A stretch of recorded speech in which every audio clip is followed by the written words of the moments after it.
Like, subscribe and press the bell icon for new updates.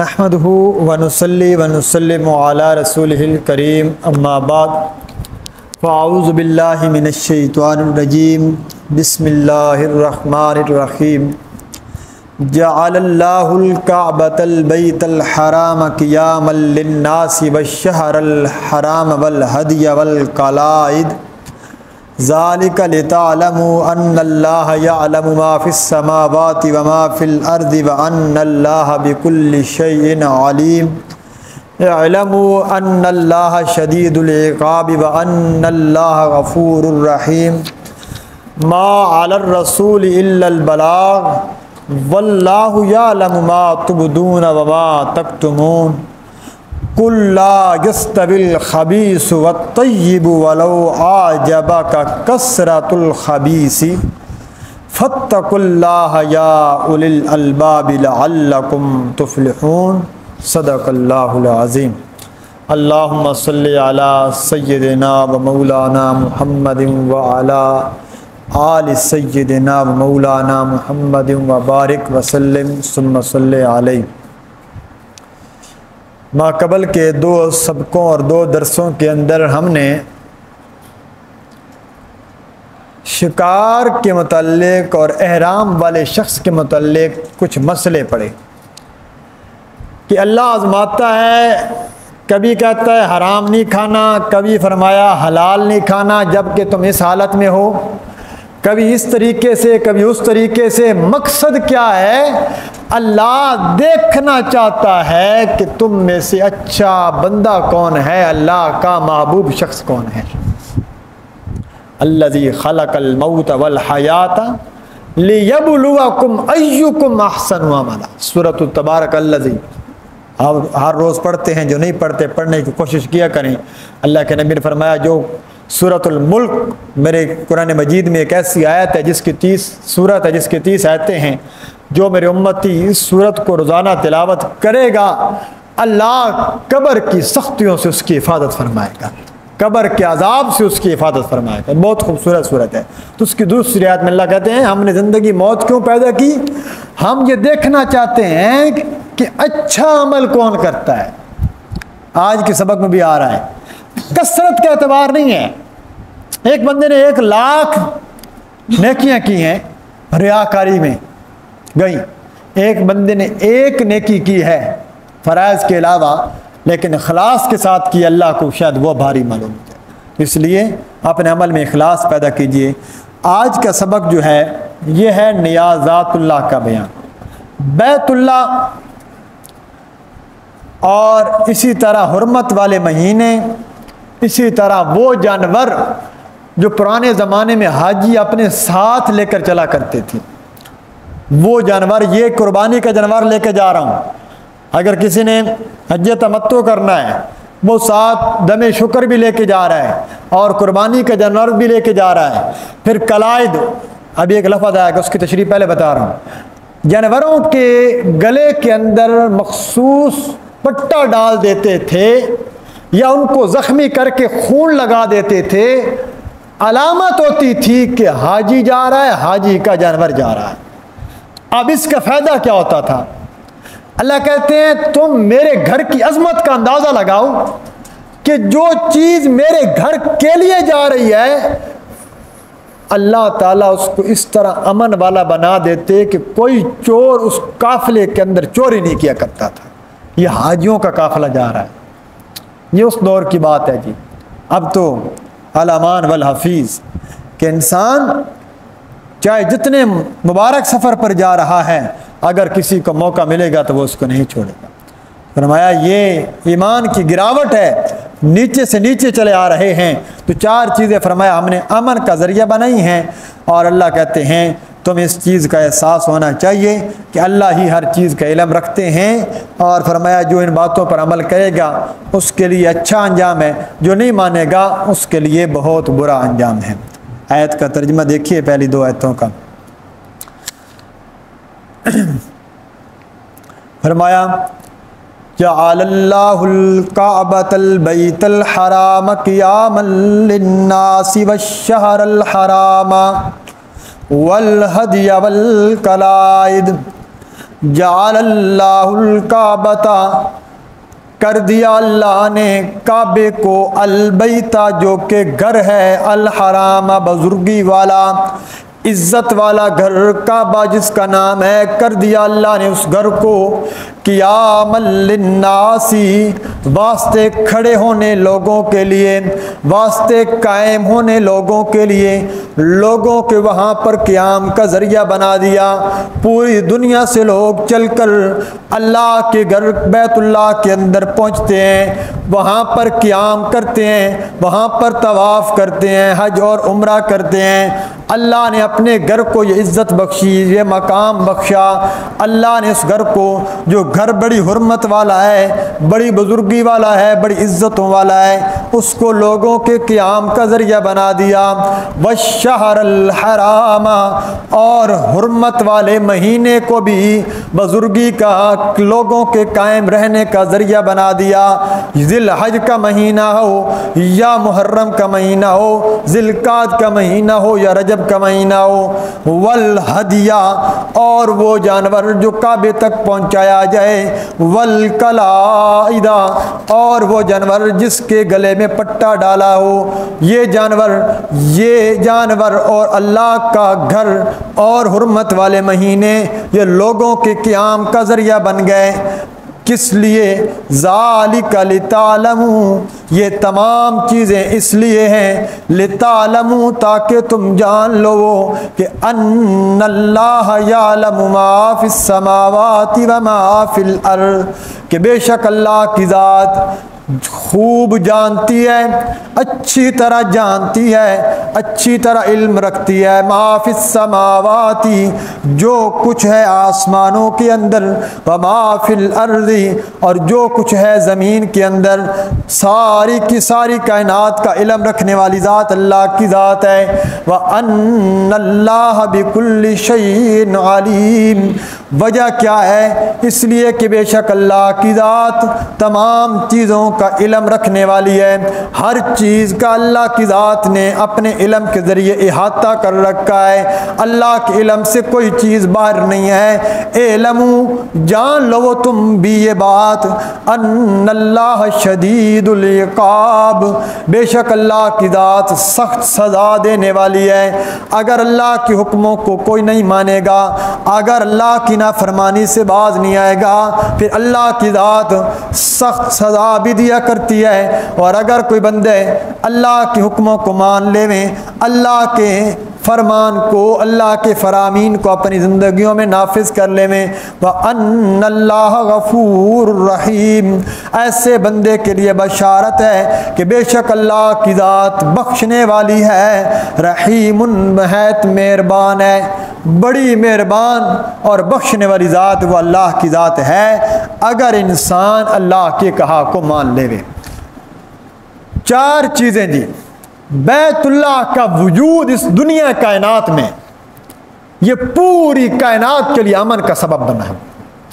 جب تک بیت اللہ موجود ہے اور بیت اللہ کے ارد گرد طواف ہو رہا ہے، حج ہو رہا ہے، عمرہ ہو رہا ہے، فرمایا اس وقت تک اللہ قیامت نہیں دیں گے۔ اور فرمایا، کتاب الفتن کی روایت ہے، امام الانبیاء صلی اللہ علیہ وسلم نے فرمایا، گویا کہ میں یوں دیکھ رہا ہوں ایک کالے رنگ کا سیاہ حبشی چھوٹے قد کا مالک، جس کی آنکھیں اندر کو دھسی ہوئی ہیں، انتہائی خبیث شکل کا انسان، وہ بیت اللہ کے اوپر چڑھا ہوا ہے اور بیت اللہ کو گرا رہا ہے۔ یہ قرب قیامت کی علامت ہے۔ بیت اللہ ویران ہو جائے گا، جی بالکل، حج بند ہو جائے گا، عمرہ بند ہو جائے گا، طواف بند ہو جائے گا، بیت اللہ کو گرا دیا جائے گا۔ اور تفسیر مدارک میں لکھا ہے، جب بیت اللہ گرا دیا جائے گا، جب حج بند ہو جائے گا، قیامت آ جائے گا۔ یہ امن عالم، یہ پوری دنیا کو برقرار رکھنے کا ذریعہ اللہ کا گھر موجود ہے۔ تو اللہ کے گھر کی حرمت، اللہ کے گھر کی حفاظت، یہ تمام امت کی ذمہ داری ہے۔ دوسری علامت کیا ہے؟ فرمایا جب تک یہ قرآن مجید تمہارے سامنے موجود ہے، اس کے اندر یہ نسخے موجود ہیں. ابھی آپ نے قرآن کھولا، سامنے آیت ظاہر ہو گئی، اور فرمایا قرب قیامت، جب قیامت آنے والی ہوگی، اللہ قرآن کے اندر سے اپنے حروف اٹھا لے گا، یہ بالکل سفید ہو جائیں گے، اس میں کوئی حرف نہیں ملے گا. تو جب یہ اٹھا لیے جائیں گے تو قیامت آ جائے گی. تو امن عالم، لوگوں کا قیام، اس دنیا کا وجود، یہ قرآن اور بیت اللہ پر موقوف ہے.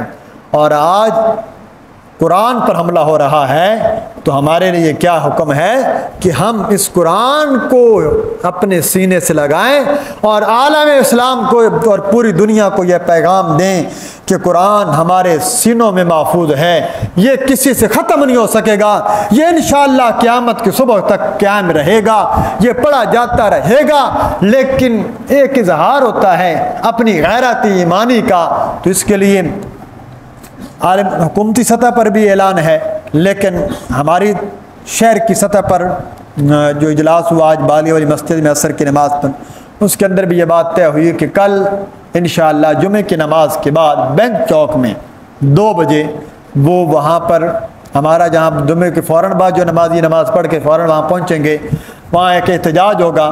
ایک احتجاج کا مقصد کیا ہے کہ یہ اپنے آپ کو ایک بار حاضری لگانا کہ کم از کم ہمارا قرآن کے ساتھ ربط ہے، ہم قرآن کے خلاف ایسے فیصلے کبھی قبول نہیں کریں گے. اصل مقصد تو یہ ہے کہ وہ عالمی سطح پر حکومتیں اس عالم کفر کو یہ پیغام دیں کہ قرآن مجید کے خلاف بے حرمتی پر ہم مکمل سوشل بائیکاٹ کریں گے. تو آپ تمام حضرات اپنے دوست و احباب کو لے کر اس کے اندر بھی ضرور شریک ہوں گے. جی تو فرمایا یہ کعبہ یہ اللہ نے تمہارے لیے قیام کا ذریعہ بنا دیا. تو لوگ یہاں پر آتے ہیں، قائم ہیں، پوری دنیا سے لوگ چل رہے ہیں. ابھی پچھلے دنوں ایک پادری نے، وہ حبشی علاقے کا تھا، لاکھوں لوگ اس کے فالور ہیں، اس نے اسلام قبول کیا اور پہلا حج کرنے اس موقع پہ آیا، اور اس کے تمام مریدین نے جو کفر کی حالت پر تھے انہوں نے بھی اسلام قبول کر لیا. تو اسلام انشاءاللہ پھلتا پھولتا رہے گا. یہ چمن یہ کسی کے بجھانے سے بجھے گا نہیں، لیکن فرمایا کہ یہ ہماری شعائر اللہ ہیں، یہ اسلام کی پہچان ہیں، یہ علامات ہیں. کتاب کو دیکھ کر، قرآن کو دیکھ کر لوگ فوراً کہتے ہیں مسلمانوں کی کتاب ہے. بیت اللہ کو دیکھ کر کہتے ہیں مسلمانوں کا قبلہ ہے، مسلمانوں کا گھر ہے جس کے ارد گرد طواف ہوتا ہے. تو اس کی حرمت کا تقاضا ہے، یہ حرمت والا مہینہ ہے، اس کی بھی حرمت کا تقاضا ہے. اور وہ جانور، یہ جانور بھی امن کا سبب ہیں. جی میں نے ابھی بتا دیا کیسے سبب ہیں کہ جانور لے کر جا رہا ہے، گلے میں پٹا ڈالا ہوا ہے، گلے میں کوئی کلادہ ڈالا ہوا ہے، حاجی نے احرام باندھا ہوا ہے، دور سے چور ڈاکو امن رہیں گے، اس کو کچھ نہیں کہنا. امن چھوڑو، لوگ استقبال کرتے ہیں، حاجیوں کا قافلہ آ رہا ہے، ان کو پانی پلانا اپنی سعادت سمجھتے ہیں، ان کی خدمت کرنا اپنی سعادت سمجھتے ہیں. کیوں؟ اس لیے کہ انہوں نے ایک لباس پہنا ہے جو لباس امن کا پیغام دیتا ہے. یہ سفید رنگ امن کی علامت ہے. حضور علیہ السلام فرمایا اگر کوئی کسی علاقے پر حملہ کرو اور وہ سفید جھنڈا لہرا دے، یہ امن کی علامت ہوا کرتا ہے. یا کوئی قافلہ اگر تم قتل غارت کے لیے نہیں جا رہے تو سفید جھنڈا لہرا کر جاؤ، یہ امن کا پیغام ہے کہ یہ امن والی قوم ہے. تو اسلام امن کا مذہب ہے.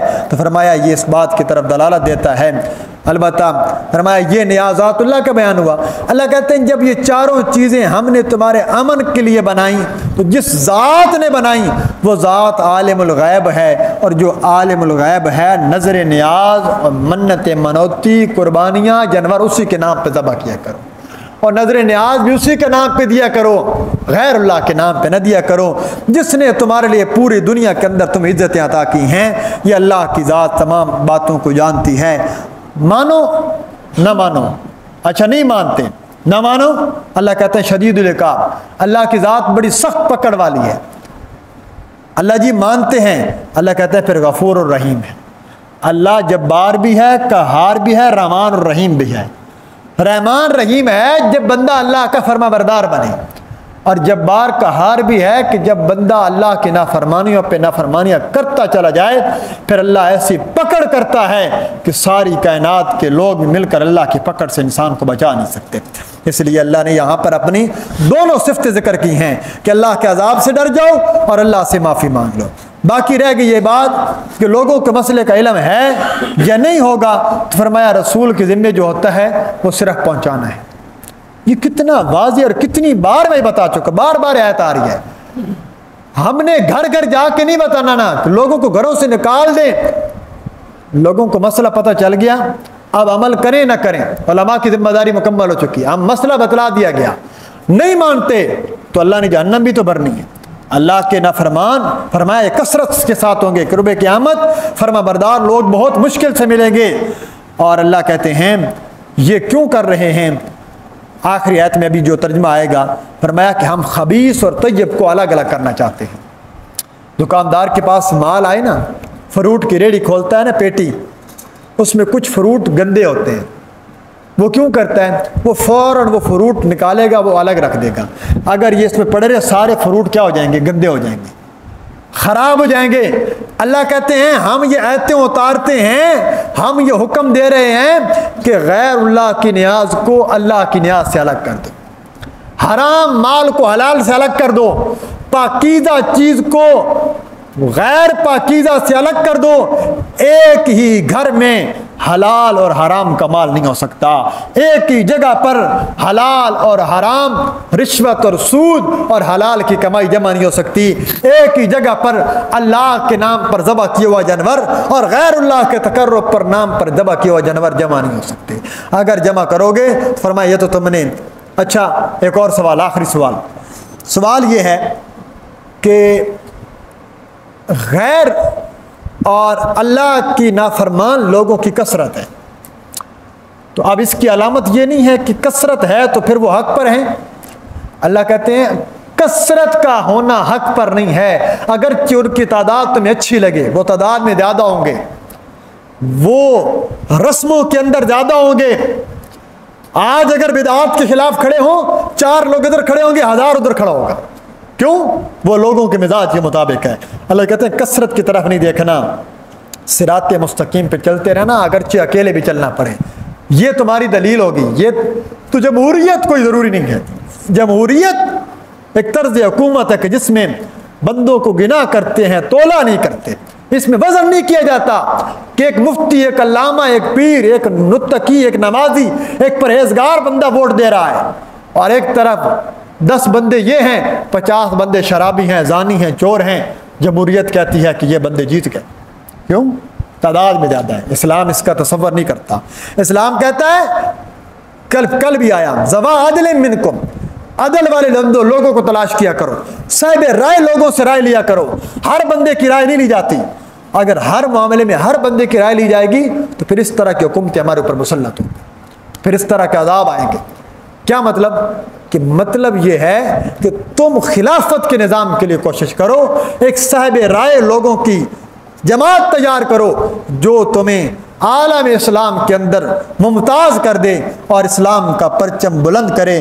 تو فرمایا یہ 2 باتیں اگلی 2 آیتوں میں بس یہی بات بیان ہوگی۔ اللہ کہتے ہیں کثرت کی طرف نہیں دیکھنا، یہ دیکھنا ہے کہ تم حق پر ہو یا نہیں۔ اگر حق پر ہو، تھوڑے ہو، کوئی بات نہیں، انشاءاللہ اللہ کی مدد تمہارے ساتھ ہوگی۔ باقی یہ رہ گی بات کہ پہنچانا ذمہ داری کس کی ہے؟ فرمایا وہ رسول کے خلفاء کی ذمہ داری یہی ہے کہ ان کا ضرب ذمہ داری کیا ہے کہ پیغام پہنچانا۔ ترجمہ دیکھیے، فرمایا ما علی الرسول، نہیں ہے رسول کے ذمے، الا البلاغ، مگر پہنچا دینا خوب واضح طور پر۔ نبی کے ذمے کچھ نہیں ہے مگر واضح طور پر مسئلہ ذکر کر دینا، مسئلے کی بات پہنچا دینا۔ واللہ یعلم ما تبدون وما تکتمون، اور اللہ کی ذات خوب جانتی ہے ما تبدون، جو کچھ تم اپنے دلوں کے اندر چھپاتے ہو، جو تم ظاہر کرتے ہو اپنی زبانوں سے، تبدون جو تم ظاہر کرتے ہو، وما تکتمون اور جو کچھ تم اپنے دلوں میں چھپاتے ہو، جو بات تم اپنی قول سے اپنے عمل سے ظاہر کرتے ہو اللہ وہ بھی جانتا ہے، اور جو تم دلوں میں چھپا لیتے ہو اللہ اس کو بھی جانتا ہے۔ کل میرے پاک پیغمبر صلی اللہ علیہ وسلم اعلان فرما دیجئے، لا یستوی الخبیث والطیب، نہیں برابر ہو سکتی خبیث چیز اور طیب چیز، خبیث چیز اور پاکیزہ چیز نہیں برابر ہو سکتی، بری رسمیں اور اچھے اعمال نہیں برابر ہو سکتے، شرک اور توحید نہیں برابر ہو سکتی، بدعت اور سنت نہیں برابر ہو سکتے، تحریمات غیر اللہ اور تحریمات اللہ، اللہ کے نام پر ذبح کیے ہوئے جانور اور غیر اللہ کے نام پر ذبح کیے ہوئے جانور، کوئی بھی خبیث چیز کسی بھی پاکیزہ چیز کا مقابلہ نہیں کر سکتی۔ وَلَوْ أَعْجَبَكَ كَثْرَةُ الخبیث، اگرچہ آپ کو اچھی لگے، اگرچہ آپ کو تعجب میں ڈالے خبیث چیز کی کثرت، اکثر دنیا میں خبیث کثرت سے ملیں گے، اکثر دنیا میں اللہ کے نافرمان کثرت سے ملیں گے، اکثر دنیا میں اللہ رب العزت کے حکموں کی دھجیاں اڑانے والے کثرت سے ملیں گے، بدعات کے اندر شامل ہونے والے لوگ کثرت سے ملیں گے، رسومات کے اندر شامل ہونے والے لوگ کثرت سے ملیں گے، ان کی کثرت کی طرف توجہ نہیں کرنی، ان کی تعداد کی طرف توجہ نہیں کرنی، بلکہ اللہ کے حکم کو دیکھنا ہے۔ فاتقوا اللہ یا اولی الالباب، اللہ ہی سے ڈرتے رہو، اللہ کا خوف اپنے دلوں میں غالب رکھو، یا اولی الالباب، اے عقل والوں، اگر تم تھوڑا سا بھی عقل رکھتے ہو پھر اللہ کا خوف اپنے دلوں میں جمع کر رکھو، کس لیے؟ لعلکم تفلحون، تاکہ تم کامیاب ہو جاؤ، تاکہ تم فلاح پا جاؤ۔ اللہ تمہیں اس لیے اس بات کی طرف توجہ دلا رہا ہے، اس لیے تمہیں اس بات کی طرف ترغیب دے رہا ہے کہ خبیث اور پاکیزہ چیز کو۔ اور اس کی شان نزول میں ایک بات یہ بھی لکھی مفسرین نے، ایک صحابی نے عرض کیا یا رسول اللہ کہ میں نے شراب کے لیے، شراب سے رقم کمائی ہے، یہ پیسے جمع ہوئے ہیں، تو کیا میں ان کو مال راہ خدا میں خرچ کر دوں؟ تو اللہ نے حکم اتار دیا، فرمایا خبیث کو پاکیزہ سے الگ کر دو، یہ مال بس بغیر ثواب کی نیت کے صدقہ کر دو، اب اس کو اس طرح اچھائی کے اندر خرچ کرنا جائز نہیں۔ اسی طرح اس سے مسئلہ معلوم ہو گیا کہ کسی حرام مال سے عبادت کرنا، وہ عبادت اللہ کی بارگاہ میں قبول ہو نہیں ہوتی۔ عبادت کی قبولیت کی شرط ہے کہ مال حلال ہو، پاکیزہ ہو، سوچ اچھی ہو، نیت خالص ہو۔ تو فرمائے تمام چیزیں جب جمع ہوتی ہیں تب جا کر تو یہ کہیں پر بھی اللہ دو چیزوں کا اختلاط خبیث اور طیب کا کبھی جمع نہیں کرتا۔ اللہ کہتا ہے طیب کو الگ رکھنا، پاکیزہ مال کو الگ رکھنا۔ اور مشرکین مکہ کتنے بڑے مشرک تھے، لیکن اللہ کا گھر بنانے لگے تو کیا کہنے لگے؟ بھائی خدا کا گھر بنانا ہے، پاکیزہ مال دینا ہے، رشوت اور سود کی کمائی نہیں دینی۔ تبھی تو چھت نہیں بنا سکے تھے، تبھی تو حتیم باہر آ گیا تھا، کمائی تھوڑ گئی تھی، تھوڑی ہو گئی تھی۔ کہتے ہیں تھوڑی ہو جائے لیکن اللہ کا گھر کس سے بنانا ہے؟ حلال کی رقم سے بنانا۔ اس لیے مسجد کے اندر بھی جب پیسہ دیں حلال کا مال دیں، مدرسے میں دیں حلال کا مال دیں، تب جا کر وہ صدقہ قبول ہوتا ہے۔ اللہ کریم سے دعا ہے اللہ تعالیٰ میں صحیح معنی میں قرآن و سنت پر عمل کی توفیق عطا فرمائے۔